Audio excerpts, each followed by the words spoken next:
దొంగకే శిక్ష వేయమని దొంగకే చెప్తే ఎలా ఉంటుంది? ఆలోచించండి. కేంద్ర ప్రభుత్వం ధోరణి కూడా అచ్చం అలాగే ఉంది. న్యాయం తన పని తాను చేసుకుపోతుందని చెప్పే ప్రభుత్వం రాజకీయ నేతల్లో నేరస్తుల అంశం మాత్రం కోర్టులకు కాదు, రాజకీయ నాయకులకే వదిలేయమంటుంది. వారికి ఎంత శిక్ష వేయాలన్నది వారే నిర్ణయిస్తారని చెబుతుంది. ఏంటి విడ్డూరం అనుకుంటున్నారా? అవును, క్రిమినల్ కేసుల్లో దోషులుగా తేలిన రాజకీయ నేతలు రాజకీయ పదవులే చేపట్టకుండా జీవితకాలం నిషేధించడం కఠిన చర్య అవుతుందట. ఇప్పుడున్న 6 ఏళ్ల నిషేధం చాలు. దానికంటే ఎక్కువ శిక్ష వేయాలంటే అది పార్లమెంట్లో ఉన్న రాజకీయ నేతలకే వదిలేయమని మోడీ ప్రభుత్వం మొహమాటం లేకుండా చెబుతుంది. కేంద్రం చేస్తున్న వాదన కరెక్టేనా? దోషులుగా తేలిన వారిపై కఠినంగా ఎందుకు ఉండకూడదు?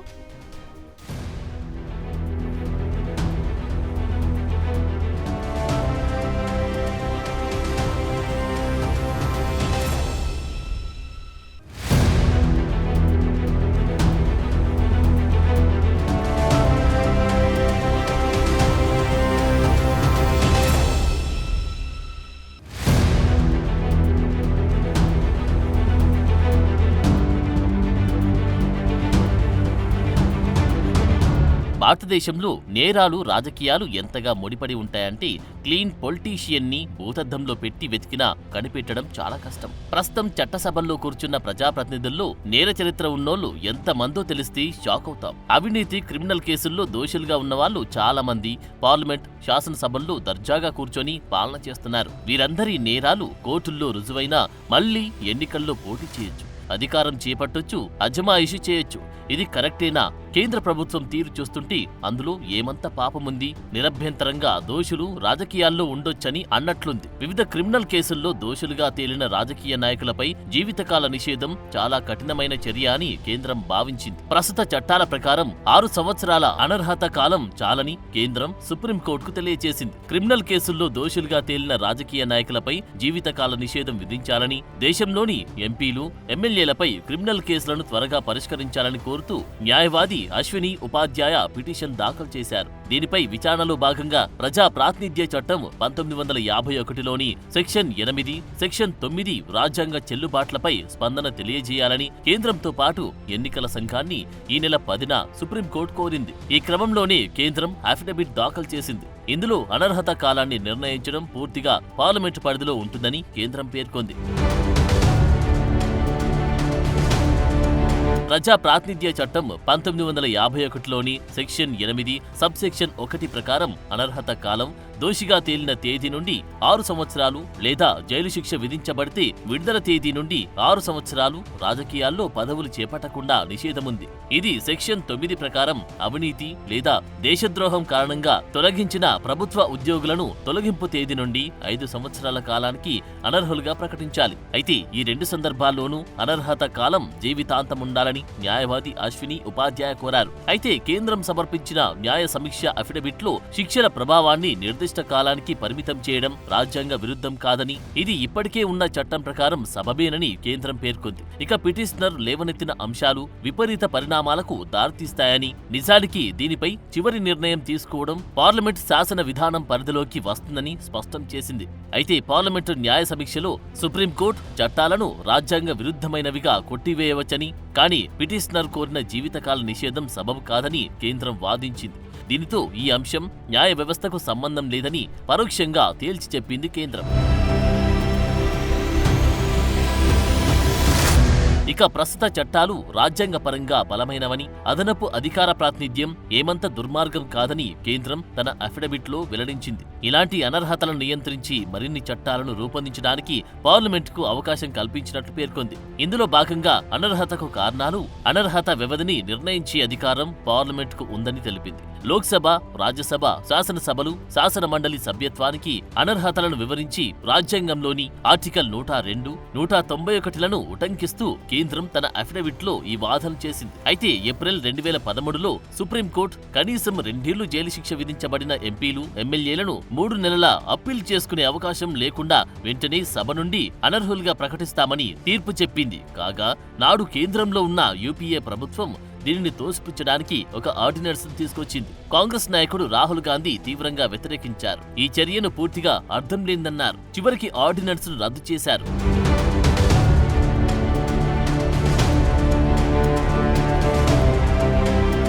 ప్రస్తుతం నిబంధనల్లో ప్రజా ప్రాతినిధ్య చట్టం ప్రకారం ఒక రాజకీయ నాయకుడు క్రిమినల్ కేసులో దోషిగా తేలితే 6 ఏళ్ల పాటు ఎన్నికల్లో పోటీ చేయకుండా నిషేధం విధిస్తారు. 6 ఏళ్ల తర్వాత తిరిగి ఎన్నికల్లో పోటీ చేయడానికి అవకాశం ఉంటుంది. నేరస్తులు రాజకీయాల్లో ఉండకూడదు. పాలన స్వచ్ఛంగా ఉండాలంటే క్రిమినల్ కేసుల్లో దోషులుగా తేలిన వారిపై శాశ్వత నిషేధం ఉండాలి. ప్రజాస్వామ్యంలో నైతిక విలువలు కాపాడాలి. రాజకీయ నాయకులు అనేవారు ఎలాంటి మచ్చ లేకుండా ఉండాలి. అయితే కేంద్రం సమర్పించిన అఫిడవిట్ తర్వాత ఇప్పుడు సుప్రీంకోర్టు దీనిపై తుది తీర్పు ఇవ్వాల్సి ఉంది. కాగా ఈ అంశంపై పార్లమెంట్లో చర్చ జరిగే అవకాశం ఉంది. ఇందులో సరైన వాదోపవాదాలు జరిగితే రాజకీయ నాయకుల అర్హతలు, నిషేధ నిబంధనలపై భవిష్యత్తులో మార్పులు వచ్చే అవకాశం కూడా ఉంది. కానీ కేంద్రం దీనిపై స్పష్టంగానే తన అఫిడవిట్ లో వివరణ ఇచ్చింది కాబట్టి పార్లమెంట్లో చర్చకు వచ్చిన ఏ పార్టీ మార్పు చెయ్యాలని అంగీకరించకపోవచ్చు. ఎందుకంటే పొలిటికల్ గా ఎంత శత్రుత్వం ఉన్నా అల్టిమేట్ గా అందరూ రాజకీయ నాయకులే.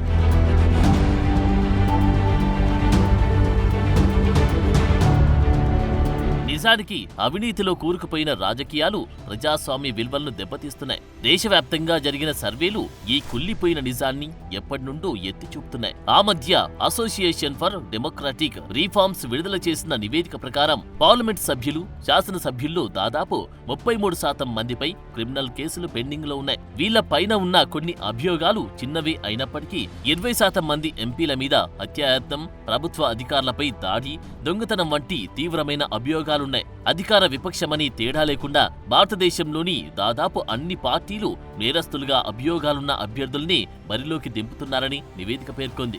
రాజకీయ నేతలు సమర్పించిన అఫిడవిట్ల ఆధారంగానే ఈ విశ్లేషణ జరిగింది. అయితే ఇలాంటి పరిస్థితిపైన దేశ అత్యున్నత న్యాయస్థానం తీవ్రమైన విమర్శలు చేసింది. తీవ్రమైన నేరారోపణలు ఎదుర్కొంటున్న వ్యక్తులు రాజకీయ రంగంలోకి ప్రవేశించకుండా ఉండేలా ఒక చట్టాన్ని రూపొందించాల్సిన అవసరం ఉందని వెల్లడించింది. ప్రజాస్వామ్యానికి ప్రాణాంతకంగా మారకముందే ఈ సమస్యను త్వరగా పరిష్కరించాలని కోర్టు తెలిపింది. అయితే ఇప్పటికీ దీన్ని నేతలు లైట్ తీసుకుంటున్నారు.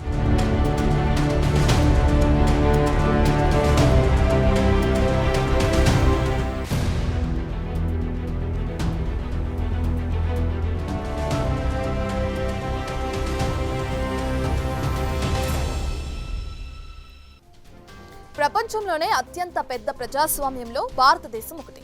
అయితే నేరస్తులతో నిండిపోతున్న రాజకీయ వ్యవస్థ ఈ దేశాన్ని, ముఖ్యంగా దేశ ప్రజల నమ్మకాన్ని క్యాష్ చేసుకుంటుంది. చట్టంలో ఉన్న లొసుగుల్ని, ప్రజల్లో ఉన్న అరమరికలను వాడేసుకుంటుంది. మరి ఇలాంటి వాళ్ళని రాజకీయాల్లో కొనసాగిస్తే ఎలాంటి ఎఫెక్ట్ పడుతుంది?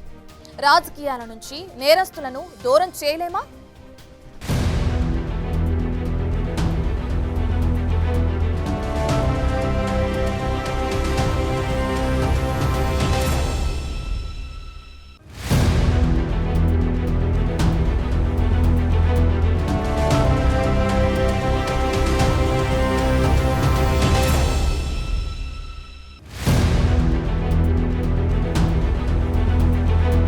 భారతదేశం ఖచ్చితంగా ప్రపంచంలోని అతిపెద్ద ప్రజాస్వామ్యం అనడంలో సందేహం లేదు. కానీ ఈ ప్రజాస్వామ్యం ఆదర్శ నేతల నేతృత్వంలో నడుస్తుందా అంటే నమ్మేవారు చాలా తక్కువ. ఇప్పటి వరకు దేశ రాజకీయ చరిత్రలో ప్రజాప్రతినిధులైన నేరస్తుల లిస్టు చూస్తే పేర్లు చదవడానికి చాలా టైం పడుతుంది. ఇక వాళ్ళ నేరాల చిట్టు తీస్తే రోజులు తరబడి చెప్పాల్సి ఉంటుంది. అయితే క్లుప్తంగా చూస్తే 2024 లోక్సభ ఎన్నికల్లో గెలిచిన వారి లెక్కలు చూస్తే 46% మంది క్రిమినల్ కేసుల్లో నేరస్తులుగా ఉన్నారు.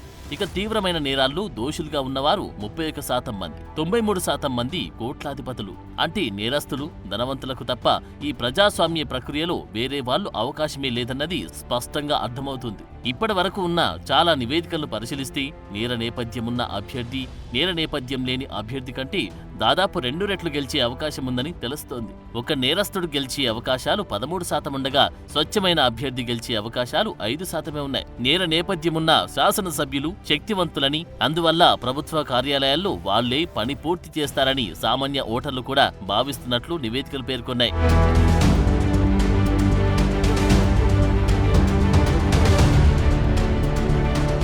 రాజకీయాల్లోకి ప్రవేశించడమంటే అవినీతికి పాల్పడమన్న అభిప్రాయం ఈ దేశంలో దాదాపు అందరిలో ఉంది. ఏ ఎన్నికలు చూసుకున్నా అధిక శాతం అభ్యర్థులైతే కోటీశ్వరులు, లేకపోతే నేరస్తులు. ఆర్థిక బలం, అంగబలం లేని వాళ్ళు ఎన్నికల్లో గెలవరనే భావన పార్టీలోనే కాదు ప్రజల్లో కూడా బలంగా నాటుకుంది. ఆ బలాలున్న అభ్యర్థిని గ్యారంటీగా ఏదో ఒక పార్టీ వాళ్ళు లాగేసుకోవడం, వాళ్ళని గెలిపించేదాకా ప్రజల్ని ఆకర్షించడం అలవాటుగా మారింది. ప్రజలకు కూడా వేరే ఆప్షన్ లేకుండా పోయింది. డబ్బులు తీసుకుని ఓటేసేలాగా వ్యవస్థను తయారు చేసింది ఇలాంటి నేతలే. ఇద్దరు రౌడీలే, ఇద్దరు ధనవంతులే. ఇక నిజాయితీగా ఓటేసే ఛాన్స్ ఎక్కడిది? వేస్తే మాత్రం ఉపయోగం ఏముంటుంది? ఇలాంటి నిరాశ నిస్పృహలను ఓటర్ల ఆలోచనల్లో నింపేశారు. చివరికి పొలిటికల్ పార్టీలే సక్సెస్ అయ్యాయి. భారత ప్రజాస్వామ్యంలో నేరాలు చేస్తున్న నేతలు క్రమంగా పెరుగుతూనే ఉన్నారు. ఇది రాజ్యాంగ నైతికతకు భంగం కలిగించడమే కాకుండా ప్రజాస్వామ్య ప్రభుత్వ మూలాలను కూడా దెబ్బతీస్తుంది. ముఖ్యంగా దేశంలోని సామాన్య ప్రజలపై దీని ప్రభావం అధికంగా ఉంటుంది.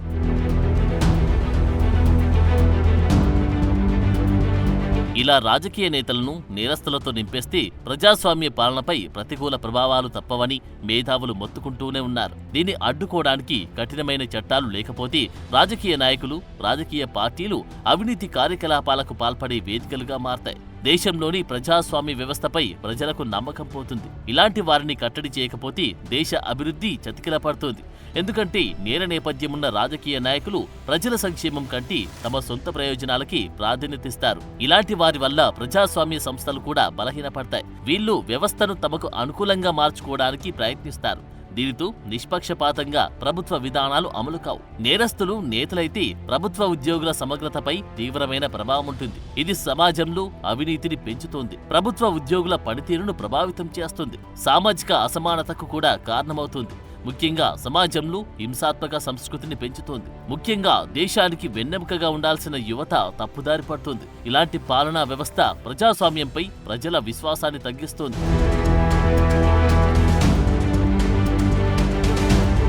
రాజకీయ పార్టీలు నేరస్తులకు టికెట్లు ఇవ్వడాన్ని రద్దు చేయమని చెప్పి కఠినమైన చట్టం లేకపోవడమే ఈ వ్యవస్థలో అవినీతి ఇంతగా పాతుకుపోవడానికి ప్రధాన కారణమని నిపుణులు కూడా అభిప్రాయపడుతున్నారు. అభ్యర్థులను అనర్హులుగా ప్రకటించడానికి పార్లమెంట్ రాజ్యాంగంలోని ఆర్టికల్ 102, పీపుల్స్ యాక్ట్ లోని నిబంధనలు సవరించకపోతే ఈ వ్యవస్థ ఇలాగే పాతుకుపోతుందని గతంలో ఎంతో మంది న్యాయమూర్తులు ఆందోళన వ్యక్తం చేశారు. అయితే నేరస్తులైన రాజకీయ నేతలకు పలుకుబడి ఎప్పుడూ ఉంటుంది. అందులోనూ వాళ్ళు గెలుస్తారు కాబట్టి ప్రభుత్వం కూడా వాళ్ళ చేతుల్లోనే ఉంటుంది. దీనితో వాళ్ళకి ఇష్టం వచ్చే నిర్ణయాలు వాళ్ళు తీసుకుంటారు. ప్రస్తుతమున్న చట్టాల ప్రకారం 2 సంవత్సరాల కంటే తక్కువ జైలు శిక్ష అనుభవించిన వారు ఎన్నికల్లో పోటీ చేయొచ్చు. కాబట్టి ఇలాంటి నేతలంతా దానికి తగ్గట్లే వాళ్ళ ప్లాన్లు రూపొందించుకుంటున్నారు. ఇక భారతదేశంలో కులం, మతం ద్వారా నడిచే సామాజిక విభజనలు తీవ్రంగా ఉండడం వల్ల ఓటర్లు కూడా ఇలాంటి నాయకులనే గెలిపిస్తున్నారు అని విశ్లేషణలున్నాయి. దీన్ని ఆసరాగా చేసుకుంటున్న నేతలు దర్జాగా అధికార పీఠం ఎక్కుతున్నారు.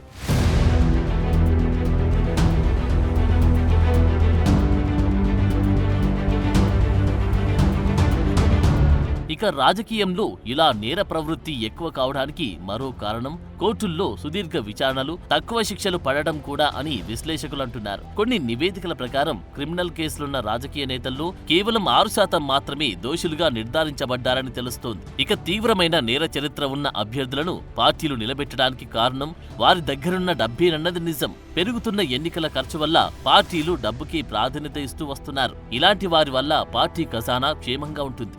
బదులుగా పార్టీకి మరింత డబ్బు వచ్చి పడుతుంది. ఇలా చెప్పుకుంటూ పోతే కర్ణుడి చావుకి 1,00,000 కారణాలన్నట్లు నేరస్తులు రాజకీయాలను ఏలడానికి చాలా లొసుగులే ఉన్నాయి. అందుకే నేరస్తులైన రాజకీయ నాయకులను రాజకీయ పోరాటం నుండి దూరంగా ఉంచడానికి పార్లమెంట్ ఒక యంత్రాంగాన్ని రూపొందించడం అత్యవసరమంటున్నారు నిపుణులు. అలాగే రాజకీయాలను నేరస్తుల నుండి దూరంగా ఉంచడానికి ప్రజలు కూడా సహకారం అందించాలి. లేకపోతే త్వరలోనే ప్రపంచంలోని అతిపెద్ద ప్రజాస్వామ్య దేశంగా ఉన్న భారతదేశం నేరస్తుల నిరంకుశత్వానికి బలైపోతుంది.